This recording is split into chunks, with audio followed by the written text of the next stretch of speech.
नमस्कार दर्शकों, स्वागत है आप सभी का हमारे चैनल एंटरटेनमेंट रिकैप में। अनुपमा के कल के एपिसोड में हमने देखा कि आद्या ने अनु की रसोई का टेम्पलेट चुरा के रखा था और अभी वो टेम्पलेट से उसे फोन लगाने के लिए वीरेन से फोन मांग लेती कि मैं कुछ ऑर्डर कर देती हूँ। फिर वीरेन उसे फोन दे देता है और जब वो कॉल करने ही वाली होती है कि वहाँ पे मेघा चली आती है और मेघा उसके हाथ से फोन ले लेती है। फिर आगे हम देखेंगे कि अनुपमा बापूजी को बोलती है कि मैं तो आज बहुत थक गई बापूजी। फिर बापूजी कहते हैं कि हाँ, आज तुमने बहुत ज्यादा मेहनत की थी और हमारा बिजनेस भी बहुत अच्छी तरह से हो गया। फिर अनुज कहता है कि अनुपमा तुम अभी आराम करो, तुम कोई काम नहीं करोगी, हम सब तुम्हारी मदद करेंगे। फिर अनुपमा कहती है कि नहीं। इसके बाद अनुज कहता है कि तुम बस आराम करना अनुपमा।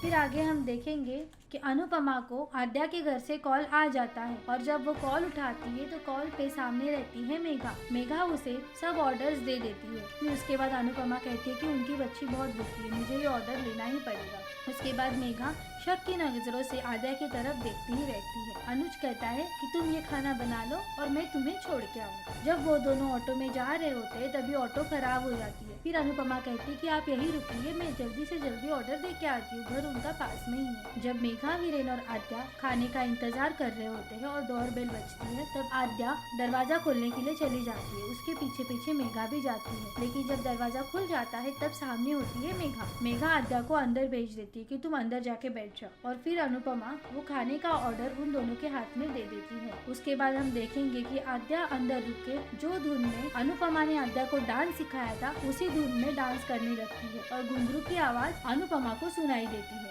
वो आवाज सुन के अनुपमा और हैरान हो जाती है और कहती है ये आवाज कैसी आ रही है। फिर उसके बाद मेघा कहती है कि हमारे बाजू में डांसर रहती है, उसी के घर से ये आवाज आ रही है, ये आवाज हमारे घर से नहीं आ रही है। फिर उसके बाद अनुपमा बोलती है ठीक है चलेगा, मैं यहाँ से चलती हूँ। फिर हम देखेंगे कि मेघा वीरेन को कहती है कि ये औरत हमारे घर में बार बार क्यों आ रही है, जरूर कुछ कोई बात है, मुझे पता है वीरेन। लेकिन वीरेन उसे समझाता है कि ऐसी कोई बात नहीं है। आद्या थक जाती है और वो कान्हा जी से प्रार्थना करने लगती है कि मम्मी को मेरा ये इशारा समझ आए। अनुपमा सोचती है कि कहीं इस घर में आद्या तो नहीं है, क्योंकि उसे मेघा के बिहेवियर पर बहुत शक आ गया था। जब मेघा अंदर चली जाती है तब वो आद्या को पूछती है कि तुमने आज इतना डांस क्यों किया। आद्या कहती है कि ऐसे ही मेरा मन किया, इसीलिए मैंने डांस कर दिया। फिर उसके बाद जब अनुज अनुपमा को लेके वापस घर जा रहा होता है, अनुपमा उसी के बारे में सोच रही होती है। फिर अनुज उसे पूछता है कि कुछ हुआ है क्या, लेकिन अनुपमा कहती है कि नहीं, मेरा सर बहुत भारी हो गया है और मुझे चक्कर जैसा हो रहा है। फिर वो दोनों घर चले जाते हैं। आगे हम देखेंगे कि पाखी और तोशु एक दूसरे के साथ बात कर रहे होते हैं। पाखी कहती है कि हम दोनों उनके खुद के बच्चे होकर भी पापा ज्यादा करके मीनू से ही प्यार करते हैं,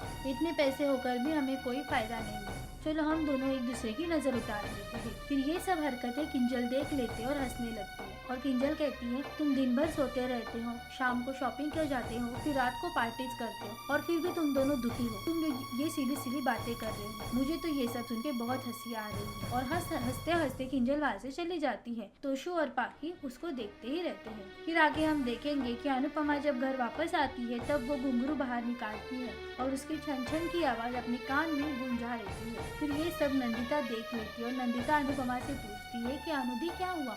अनुपमा उसे सब कुछ बता देती है कि मुझे एहसास हो रहा है कि मेरी आद्या उसी घर में है। फिर नंदिता कहती है कि अगर आपको ऐसा लग रहा है तो आप उधर जाके देखिए कि सच में वहाँ पे आद्या है या नहीं। सीधी तरीके से मत देखिए, लेकिन आप एक बार पता करके लीजिए कि वहाँ पे आद्या होगी या नहीं होगी। फिर अनुपमा कहती है कि ठीक है, मैं जाती हूँ। उसके बाद हम देखेंगे कि सागर बाहर आके पढ़ाई कर रहा होता है और मीनू उसे देख लेती है। फिर मीनू लेजर लाइट से सागर के चेहरे पर लाइट मारती है और सागर भी वही करता है। फिर आगे हम देखेंगे कि जब आद्या सो रही होती है तब मेघा उसके पास आती है और सोचती है ये अचानक ऐसे बदल कैसे गई है। फिर मेघा आद्या ने जो डूडल बनाए थे वो चेक करती है। फिर वो सब हैप्पीनेस वाले डूडल देख के मेघा बहुत चिल्लाने लगती है कि ये सब कैसे हुआ, ये सब क्या हुआ। तो ये था आज का पूरा एपिसोड। आने वाले एपिसोड में हम देखेंगे कि अनुपमा मेघा और वीरेन के घर आती है और आद्या को बचाने की कोशिश करती है। ये सब कैसे होगा जानने के लिए जुड़े रहिए हमारे साथ एंटरटेनमेंट रिकैप में। धन्यवाद।